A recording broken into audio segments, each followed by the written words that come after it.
Good evening and welcome to the 2025 Democratic primary debate for State Assembly in New Jersey's 32nd Legislative District. I'm Laura Jones, host of New Jersey Politics, and we are so glad to have you here. Joining me tonight on the panel are Joey Fox of the New Jersey Globe and Micah Rasmussen of the Rebovich Institute for New Jersey Politics at Rider University. Three slates that include 6 Democratic candidates are competing for 2 seats in the 32nd District, which includes Hoboken and parts of Jersey City. Those seats are currently held by Assemblywoman Jessica Ramirez and Assemblyman John Allen. Mr. Allen is retiring. Assemblywoman Jessica Ramirez and Jersey City Councilman Yosef Saleh are running on Jersey City Mayor Steve Phillips' slate. Jenny Pugh and Crystal Fonseca, who have the support of Hudson County Democratic Organization, and Hoboken Mayor Ravi Bala and Katie Brennan are running an independent ticket. Invitations were extended to all 6 candidates for tonight's debate. Crystal Fonseca and Jessica Ramirez were unable to attend. Now, we organized these debates at the last minute and don't want our audience to read too much into those who were not able to attend. Just a reminder, in-person early voting began today, and primary election day is a week from today on June 10th. For tonight's debate, candidates will be given a 1-minute time slot for opening statements. Our panelists will then ask a series of questions on local and state issues. Every candidate will get 45 seconds to answer each question and a 45-second follow-up question. Back and forth between the candidates will be at our discretion. There will be no closing statements. Now, we conducted a random draw prior to this debate to determine the order for this evening. Katie Brennan will deliver the first opening statement, followed by Jenny Pugh, then Ravi Vala, Yosef Saleh. So, Ms. Brennan, you have the opening statement. 1 minute to you. Hi, I'm Katie Brennan, and I'm running to lower the cost of housing, reliable and accessible transit, and good, transparent government that works for you. And I know how to get things done because I've gotten things done. I'm an urban planner and have spent nearly 20 years at every level of government and passed dozens of laws. And now I'm asking you to send me to the Assembly to continue this work. I'm also a longtime community advocate. Well before I was running for office, I worked to ensure that folks could buy a home, seniors can age in place, renters are protected, end homelessness. We've got big problems, but they have policy solutions. The state matters now more than ever as the front line protection. We're all Democrats here, but I and Ravi are not beholden to any machines or fueled by super PACs, so we answer to no one but you. We need a fighter in this district and a fighter in Trenton, and tonight I hope to earn your vote. Thank you. Thank you for your opening statement. Ms. Pugh, you are next. Good evening. I'm Jenny Pugh, a 20-year Jersey City resident, Hoboken Public Library director, a PTA leader, and a longtime public school and community advocate. I'm running for the State Assembly because our communities, now more than ever, deserve bold, effective leadership that listens, includes, and delivers, just as I've had for years at the grassroots level. I have led one of New Jersey's most innovative public institutions. I've built the district's largest after-school enrichment program, and I've helped to pass statewide legislation to protect our freedoms. I know how to bring people together and to deliver results that matter. Now, as a potential first Chinese American legislator to serve in the New Jersey legislation, and the only librarian, I'm working to ensure that the voices of our working families, our immigrants, underserved communities are heard in Trenton. I will be a voice that fights for our values and our future. Thank you.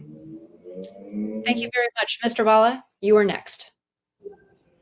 Good evening. My name is Ravi Bala, and I am running for State Assembly because we need change.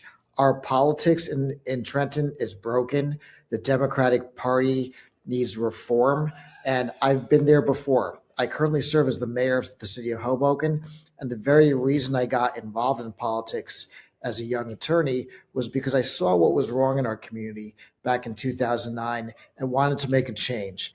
Decided to run for office, served in the city council for 8 years, the mayor's office for 8 years, and that's taught me that if good people get off the sidelines and get involved, we can make an impact. And that's what this election is really all about. It's about making an impact on the issues that people care about. Access to mass transit in this district, affordable housing, and make sure we resist the policies of President Trump and really have, as Katie said, fighters in Trenton who know how to get things done and really disrupt the system. That's why we're running, and that's why I hope to earn your vote.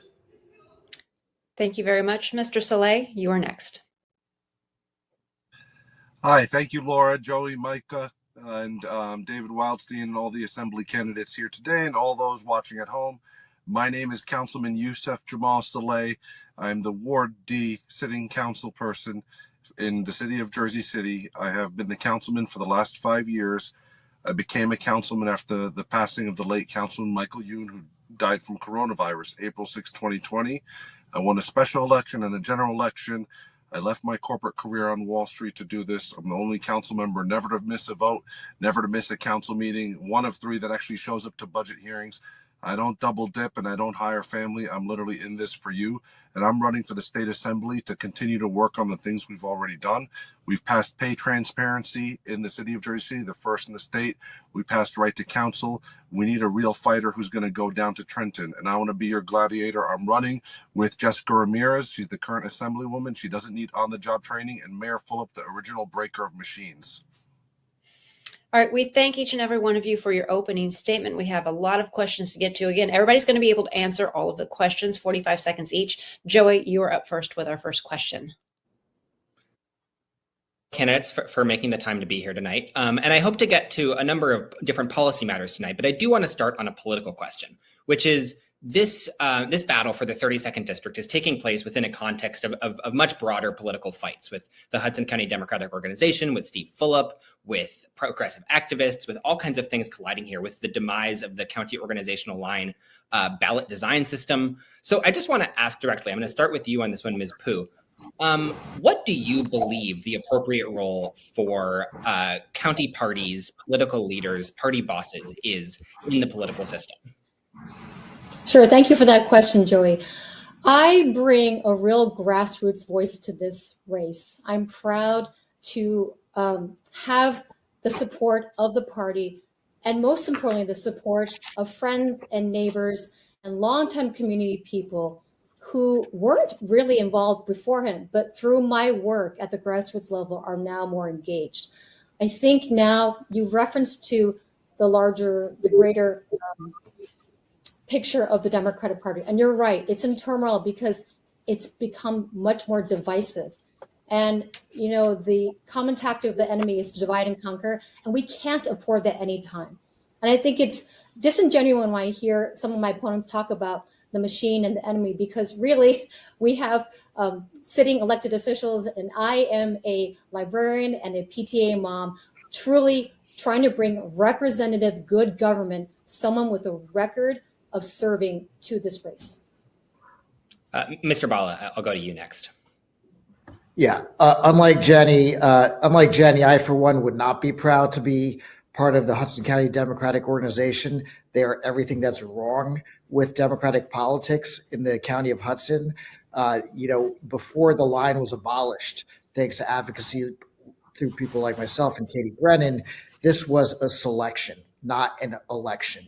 Party bosses picked assembly people, and they were presumed, because they had the county support and the line, to win, and no one else ran. Now you have an election, not a selection, a much more democratic system. And the party bosses, they're desperate. They want to retain control because they know that the candidates they pick will answer to them and not the people. Mr. Saleh, to you.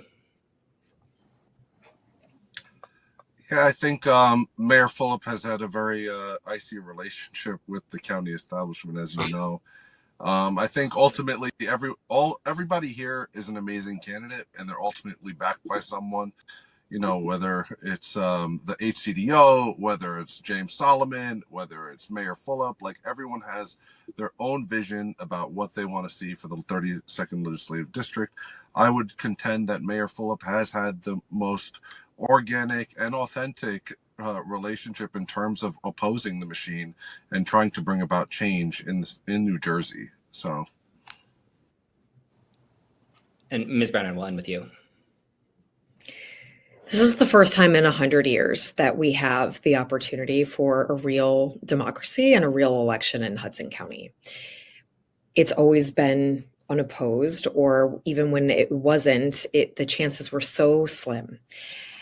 And I had the opportunity to run with folks, but for me, it was really important, especially now advocating for the end of the line, that I'm beholden to nobody but the voter. And just because we've seen what happens when, if you try and buck the machine, then you will be replaced. And that is not how democracies should work, and it's not truly representative of the people. So for me, this is a new day. All right, Micah Rasmussen is next with our next question for our panel. Great. So thank you for being with us. Joey just asked about the role of the party in Hudson County. I'd like to ask you about the role of the party in Trenton. To some extent, you've all asserted your independence, yet you are running to become one of 80 members of a legislative body that requires 41 votes to get anything done. How do you plan to get along without going along in Trenton and within the Democratic caucus? And we'll start this question with Mr. Saleh. Yeah, I appreciate that question because I've done that on the city council. So in order to pass right to council, we had to get everybody on board, and not everyone was there. So you have to develop relationships with people when you go down there. You have to know what their issues are. Like, my issue is school funding. I'm a product of the public school system, born and raised in Jersey City. I'm the only candidate in this race that actually attended the Jersey City Public Schools. And as you can see, they're in a very decrepit state and very sad state. So when you go down there, you have to develop relationships. You have to stand on principle. Where are your red lines? What hill are you going to die on? And that's what I've done on the city council to advance legislation. I'm literally in the job. So. And how about you, Ms. Brennan? I've done it. I've worked in Trenton and built bipartisan coalitions and North Jersey, Central Jersey, South Jersey. It cannot be this Hudson infighting, and because we've not been the better for it. And so to get anything done in Trenton, you have to be able to take on interest, but also work with folks across the spectrum, across the aisle. And I've done that over the course of my career, both in New Jersey and New York. And I know that when I get there, I won't be starting from square one, and have a lot of relationships that I've built over the years in public policy, and look forward to advancing all of the crucial policies we need. Great. Mr. Bala? Over my 8 years as the mayor of Hoboken, I've had council minorities, 2 to 7, majorities, and everything in between. The one thing I've learned is that good government is good politics. If you as a policymaker set forth something that advances the public interest, the politics usually takes care of itself. So it is very important to reach across the aisle, because Democrats do have a lot more in common than they have in opposition in relation to the Republican Party, for example. So when I get to Trenton, it's important, if elected, to stay true to your principles, but also make sure that you work with your Democratic colleagues to move this state forward. Okay, Ms. Pooh. Yes, thank you for this question. I have experience in this, and most recently, currently I'm the chair of the New Jersey Library Association's Public Policy Committee, and we worked very closely with a broad coalition of partners to advance statewide legislation banning book bans, a true issue that is really attacks the underpinnings of our democracy. And that was a very difficult, rancorous process that we had to reach across the aisles and also bring broad coalitions together from all kinds of groups to pass this historical legislation, only the 9th state in the country to do that. Now, that's something as a public servant and as an educator and a PTA leader I've done for years, working with disparate groups, finding common cause, making sure that we focus on the issues that matter most to people, not to politics. Okay, we're going to move on to our next question. Joey, the floor is yours. So the next topic that we want to touch on is one that I think is really important to the very public transit rich 32nd district. I mean, this is a district where any kind of gaps in funding or any infrastructural problems will hit your bus and train and other transit riding constituents especially hard. So what I want to know is, what actions do you think the state, and specifically the state legislature, should take? And I'm looking for sort of specific actions here in order to make New Jersey Transit and PATH more reliable, more expansive, and just plain better. So Mayor Bala, we'll start with you.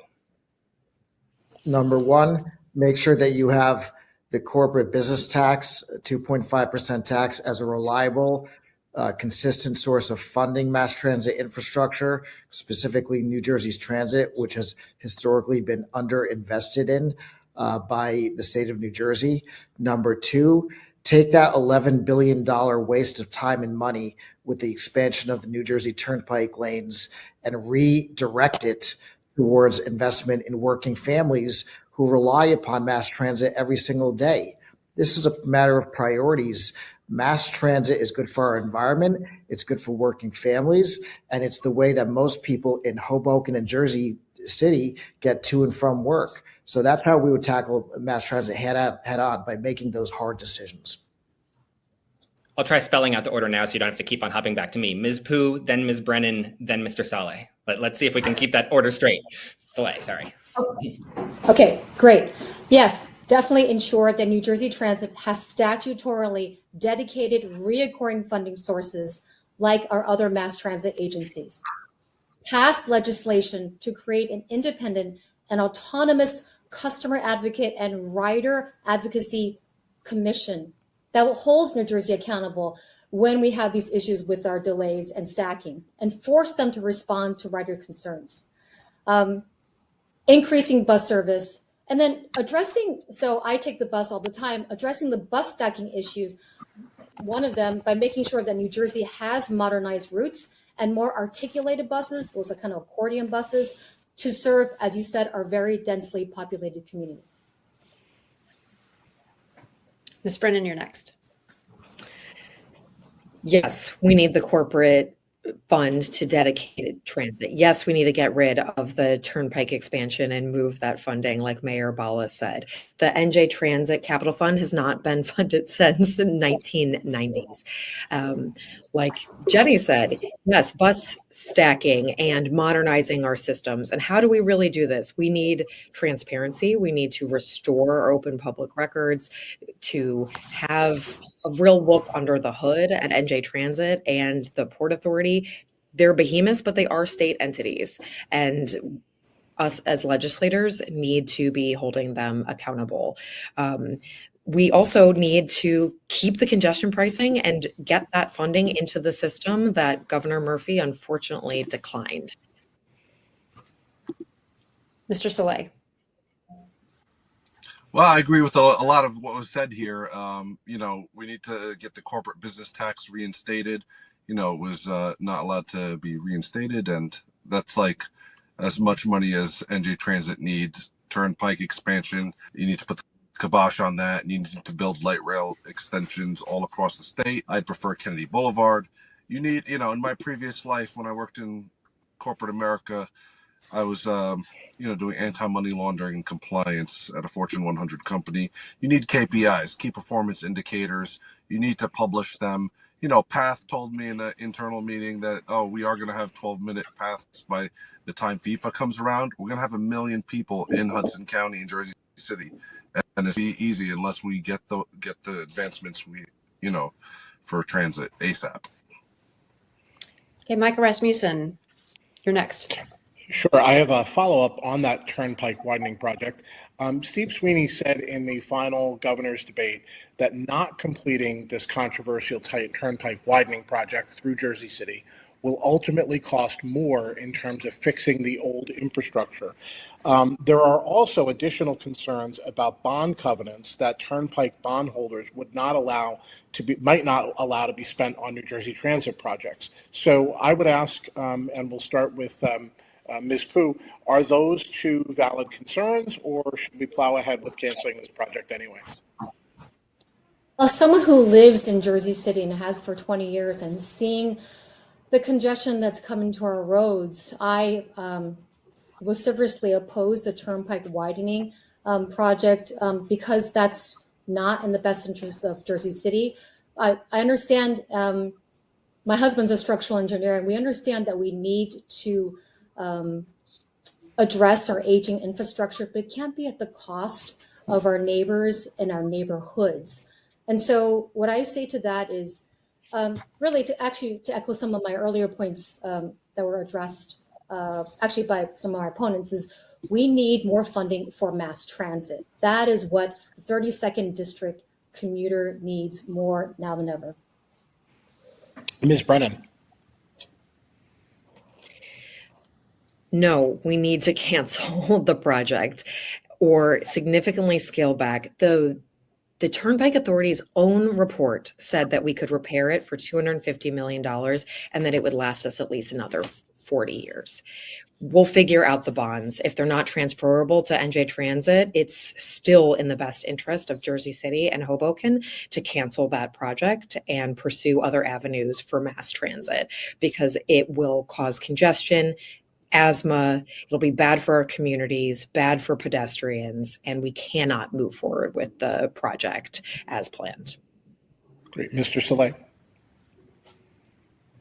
Yeah, this is a blatant fear mongering on part of Sweeney. You know, this is what he's good at. And basically, this is just like a grab bag for all of his contractor friends. Let's say the quiet part out loud. Like first it was like a few billion, then it was 10 billion. Now it's 12 billion. Like every time you blink, the billions keep going up. And it's just like, this is all for his contractor buddies, the slush fund for all these people. They charge the government exorbitant prices, and then it goes back, funnels back somehow in the campaign coffers. All right. And it needs to be canceled, and we can't fall for this kind of nonsense. Mr. Bala. Bond covenants, really? Is that the excuse now to keep this project going? As Yusuf has said correctly, this is to enrich contractor friends who, not for nothing, are funding the campaign of Crystal Fonseca and Jenny Pooh in not a couple $1,000s, but in hundreds of thousands of dollars, because they're going to make millions of dollars if it goes through. And Steve Sweeney is conflating repair with replace. As Katie said, we can repair the Newark Bay Bridge. Replacing it cost $5 billion. So this is really a matter of being smart and thoughtful about it, and also realizing that expansion in light of congestion pricing also just isn't needed anymore. Ms. Pooh, did you want a rebuttal? Yeah, thank you so much. I am proud, Crystal Fonseca and I, my running mate, who couldn't make it tonight, we are proud to have the support of labor. And it doesn't change my answer that we are both adamantly opposed to this project. As a regular user of transit, I take the bus, I take the light rail. Mass transit needs to be our priority. Okay, thank you very much. We're going to move on to our next question. Joey, you're up. Ms. Brennan, I'll start with you on this one. Your would-be colleagues in the state legislature have spent the last several years focusing pretty heavily on property tax-related programs like the Anchor program and like Stay NJ for seniors. You're seeking to represent a district, an urban district that is younger and more renter-heavy than most of the rest of the state. So I'm curious, do you think that the programs that the state legislature has been pushing for in the last 3 or so years have been the right ones? And what other types of property tax related legislation would you seek to advocate for that you think is specifically tailored for this district? We need to make sure that our seniors can stay and age in place. Stay New Jersey, unfortunately, is funding a lot of wealthy seniors and is not appropriately targeted to the people who need it most. And in the 32nd District, Yes, there are a lot of renters. There are also homeowners that, because of the school funding formula and because of some of the choices the city has made, property taxes have gone through the roof and they are being pushed out every single day. State New Jersey is creating a huge deficit hole in our budget and is not good policy. We need property tax related relief, but it needs to be smart and targeted to those who need it most. Mr. Bala, you're up next. Stay NJ is a program which is too broad. It doesn't, as Katie said, target people who actually need the property tax relief. You can have people who are seniors but multi-millionaires or even billionaires getting a break on their property taxes through this program. What sense does that make? Why don't we direct property tax relief, whether it's in the form of rebates, redoing the school funding formula, to the communities that actually need it? Urban municipalities, whether it's Jersey City, Camden, Patterson, Newark, are really getting the short end of the stick because our funding formula is so skewed against urban municipalities. In the Assembly, we'll work to change that. Mr. Saleh? Yeah, Stay NJ is the math ain't mathin' on that, and we don't know where we're going to get that. I think it's well-intentioned but misguided, and we got to look at the real issue here in New Jersey, which is we have 560 municipalities, over 600 school districts. When you look at all of the municipalities, 90% of them have a population of 40,000 or less. There needs to be a consolidation of these school districts because 50% or more of those property taxes are going towards the school systems. There's a lot of redundancy, and we need to change the funding formula so that it's fairer, and it should be county based, right? You shouldn't you send your kid to the town across, and it's like everyone's got their little Ubuntu stand here and little fiefdom in New Jersey. Ms. Boo. Sure. I mean, fact of the matter is the rent is too high. And so we do need to pass policies ultimately that support and bring about more units. We're talking about a supply and demand. New Jersey, statewide, we're short about 200,000 units. So we need to build more, provide more housing that's affordable. And more importantly, we need to put statewide uniform standard of what an unconscionable rent increase looks like. We need to ban algorithmic rent fixing software like RealPage and strengthen tenant protection. So we are definitely pro anchor and to expand renter benefits. And real briefly, taxes are all tied in Jersey City specifically to the school funding formula, something that I've been fighting on the front lines as a PTA parent for years. Micah, you have a follow-up on this one. Yes, this is a federal deduction, obviously the SALT resolution. But I just wonder whether when you, in the opinion of the candidates, when you put SALT next to what you all have just said about Anchor, is that sort of a double down? Does that underscore more of a need for something that's means tested, or is that a separate issue? And we'll start with Ms. Brennan. People that make half $500,000 a year do not need that much of a property tax deduction. They don't. That money could be much better served to increasing our housing production supply, helping renters that are being priced out, and helping the seniors that are on fixed incomes. People that are 65 years old and still working and making $500,000 a year, they do not need that property tax reduction in the amount the Stay NJ is doing. It's a political giveaway. And I know that that's not popular, but I am willing to work with people in Trenton to make sure that we are fiscally responsible and helping people who need it most. So yes, I think SALT, this is a double down. Okay. Mr. Bala. Yeah, this is again a double down on SALT. We all want to restore that SALT deduction to the fullest extent, but again, it's a matter of priorities. Are the people who need the relief the most actually getting it? And what we're seeing, especially in Jersey City, enormous tax increases in the school tax levy because of legislation that's skewed to bias urban municipalities. And it's the, whether it's the anchor program or the SALT deduction, we need to make sure that these are all targeted to really be with a scalpel and make sure that they help the people who actually need that property tax relief. Okay, Mr. Saleh? Yeah, 50% of Americans can't afford a $500 expense. And I don't think that, this legislation is going to help those individuals. And there's a lot of people living on the fringes that are struggling. I see it on my day-to-day as a council person, people that are homeless or near homelessness and threatened with eviction. And so, we need to address the school funding formula because that's the elephant in the room. It comprises 50% of most of these municipalities' taxes, property taxes. And you saw taxes increase in Jersey City by 40% because they cut over $400 million in our school district. So that needs to be fixed. And finally, Ms. Pooh.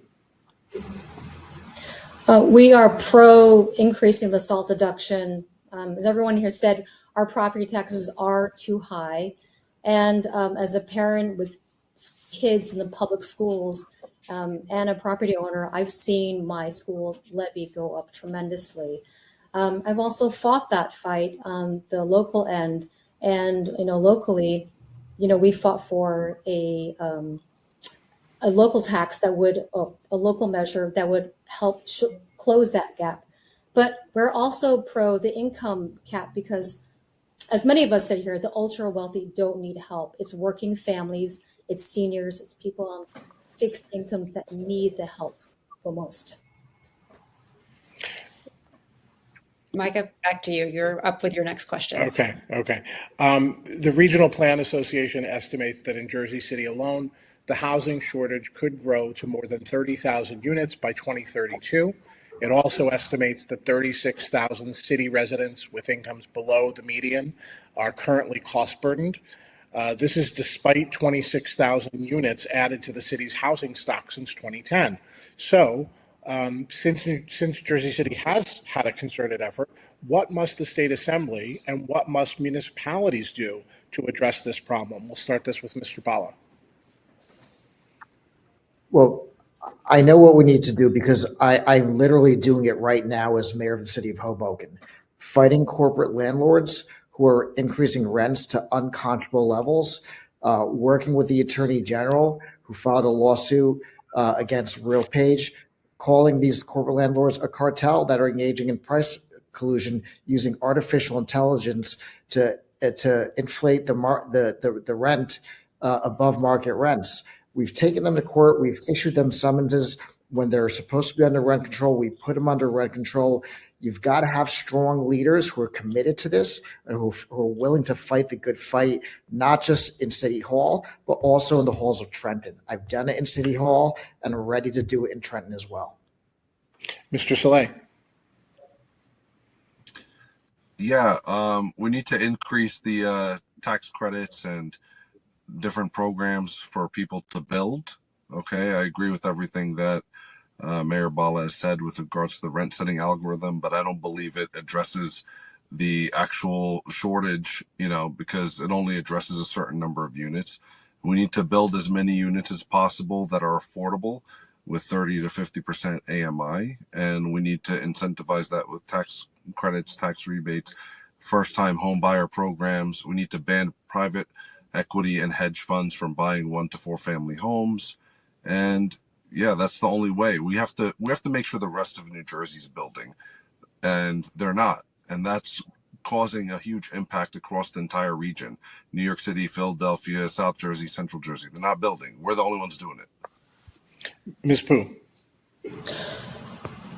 And we don't have enough family-size housing. Over 2/3 of our housing growth, and we see it in Jersey City and Hoboken, are studios and one-bedroom units. So, as Councilman Saleh said earlier, this is really a broadening metropolitan housing deficit caused by years of underbuilding. So we need to support at the state legislative level, advocacy for policies that would boost supply.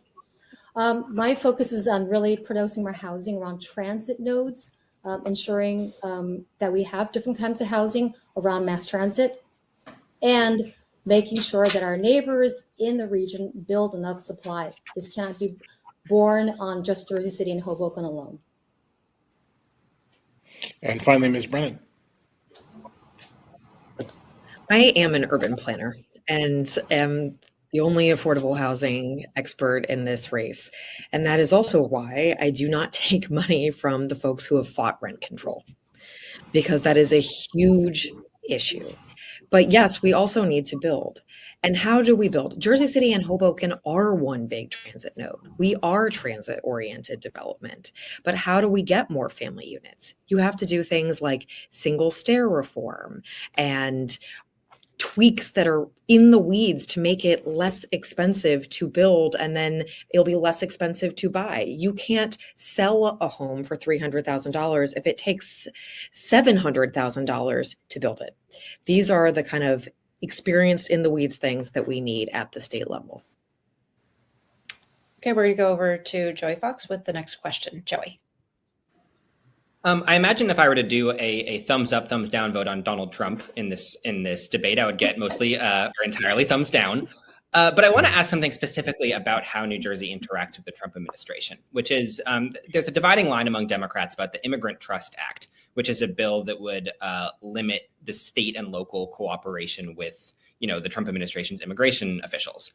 Some Democrats in New Jersey say that it's a really important bill to get passed in order to protect the state's immigrant communities in places like Hudson County. Others say that it's not necessary given policies the state already has in place, and say that it would risk opening the state up to a specific lawsuit if it was codified into law. So I'm curious for the four of you, and I'll start with you, Mr. Saleh, where do you stand on this?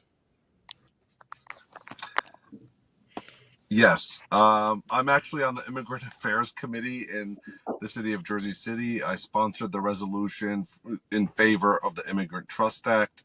We should have passed it. Like, this is the problem with Democrats.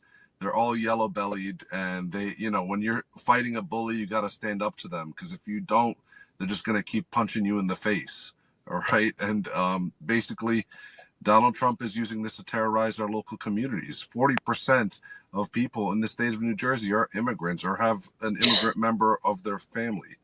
So this is the problem with Democrats. We don't say it with our chest. And when we lead, when we start to say, hey, I support the Immigrant Trust Act, then people will start coming back to the Democratic Party. Until then, they're going to tell us to kick rocks.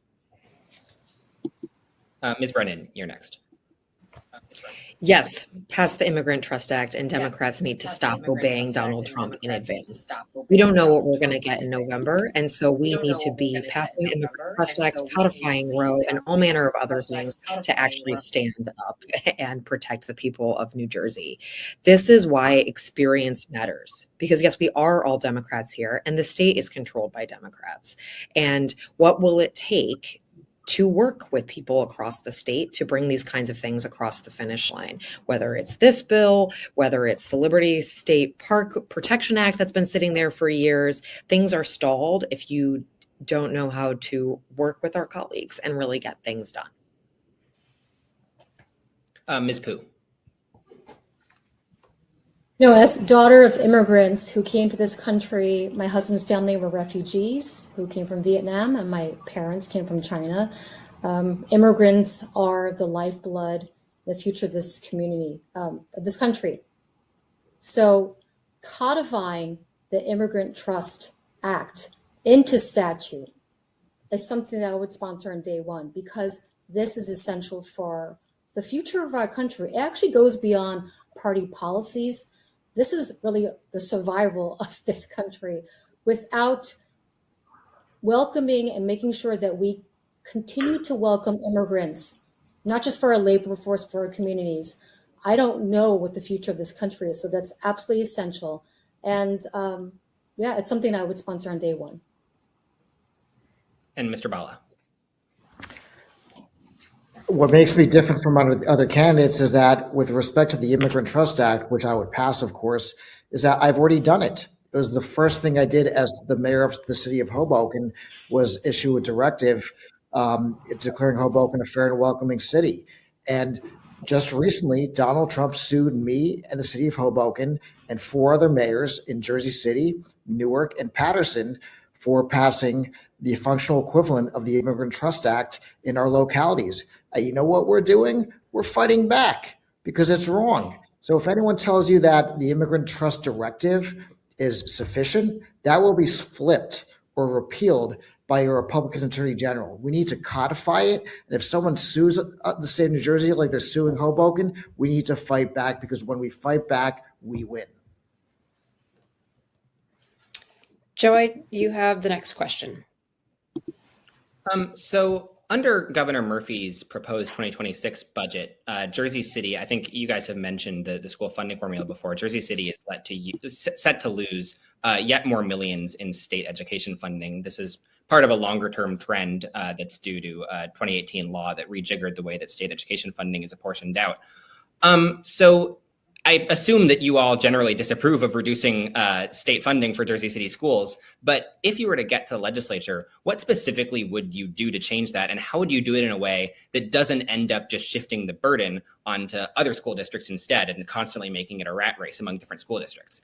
So Mayor Bala, we'll start with you. Yeah, what I would do is work with my urban partners in the assembly, whether it's Camden or Paterson or Atlantic City or Trenton or Newark or Jersey City, and make sure that we have a coalition that fights for a reform of the 2018 S2 School Funding Reform Act to take away those biases against urban municipalities, to take away those weights against ESL learning communities, to take away those weights against communities that have disproportionate populations of special needs students, which in turn lowers the amount of aid disproportionately to these communities. So it's that coalition that we need to build in order to pass legislation that really is more equitable and make sure that we get our share. Ms. Pooh. Well, I think we're going to talk about school funding formula. This goes beyond even school funding formula, because we have 564 municipalities and 600 school districts, which is way too many for a small state like New Jersey. So what I would do is I would go a next step and call for a constitutional convention for consolidation to fight for Jersey City and Hoboken and shared municipal services, because we can't support this many school districts. And Jersey City and Hoboken, the funding formula has been weighted against us and hasn't taken in consideration the needs of our special students, special needs, new Americans, the multilingual services, and our aging infrastructure that we desperately need to invest in. Ms. Brennan. Yes, and to all of the above. I will never understand how our legislators haven't been screaming about this from the top of their lungs for the past few years, because it is a policy problem and has a policy solution. Yes, we need to fix everything that Mayor Bala said. And yes, we need to consolidate. And yes, it is driving people out of Jersey City and Hoboken. My own taxes went up 35-40% in the past few years. It is built for small suburban towns.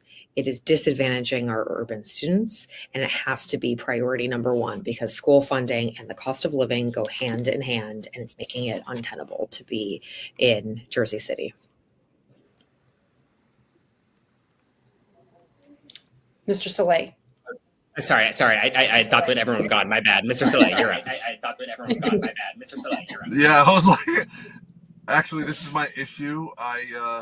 I served as president at McNair Academic High School. I served as a student representative to the Board of Ed when we were under state control. I served as president at Rutgers, New Brunswick for all 5 campuses. I was the first democratically elected president, and president at Rutgers Law School. And when I was at Rutgers Law School, I studied under Professor Paul Trachtenberg, who put out a seminal white paper about educational apartheid in New Jersey. It not only exists, it persists.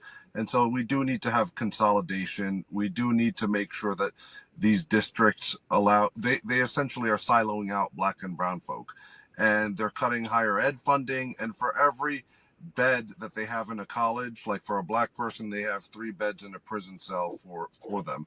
And the same thing with Hispanics, 2.7 beds for every bed in a college that they have 2.7 beds in a prison cell. So where our priorities are skewed here in New Jersey. We have time for one more question. That's going to come from Joey.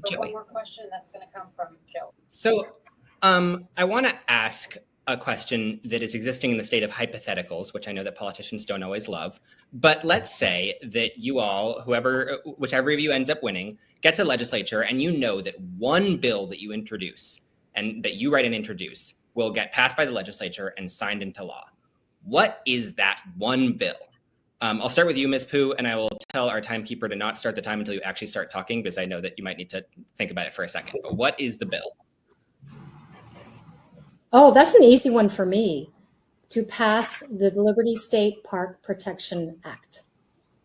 Protect our open spaces for our urban communities.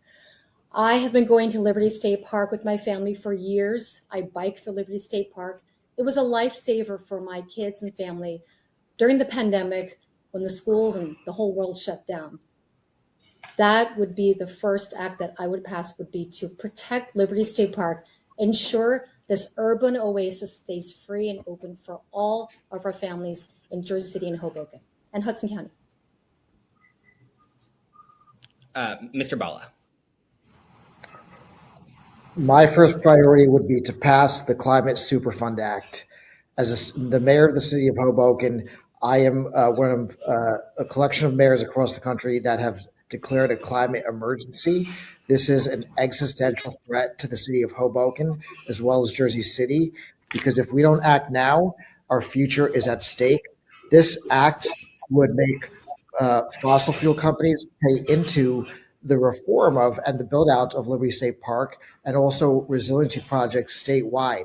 This has to be passed in order for the state of New Jersey to fund climate action, especially this time when cuts are happening in Washington to these very initiatives. So I would make sure I'd pass the Climate Superfund Act as a first and most important priority. Ms. Brennan. At the risk of being redundant, it would be the school funding formula. The school funding formula, because, as I said, it is intrinsically tied to the cost of living. And I think that if we can't fix that underlying issue for our kids and our families, and we can't fix that underlying issue, which is driving up the cost of property taxes and thereby rents in Jersey City and Hoboken, then it's a losing battle. That anything that we do to increase who goes under rent control, the cost of building, the unconscionable rents, the rent algorithms, everything that people have mentioned, that'll be all for naught if every single year we're getting double-digit increases that we won't be able to fight against. And Mr. Saleh, you get the debate's last word. I appreciate that. Well, I would love to change the school funding formula because I attended public school from Head Start all the way through law school. But for the risk of sounding repetitive, I'm going to say press trust. I'd like to take 2 cents out of every $100 from property taxes and put it in a trust, which would fund local press, similar to like PBS or NPR on the local level, because you see a lot of local news outlets going out of business. There'll be a print version and a digital version without a paywall. Advertisements will be allowed, but reporters would be able to earn residuals. Why is this important? Because of the fact that if the press dies, then democracy dies, and we need the press to hold all of us here accountable. Well, that is going to wrap up our debate. I would like to thank all of you.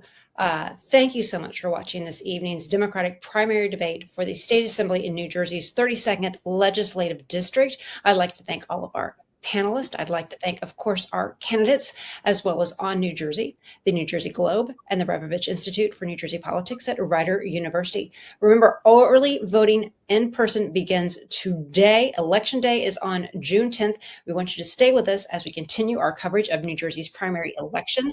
Next up, we're going to have a conversation with the candidates in the 39th District. I'm Laura Jones. Thanks so much for watching. Stay with us.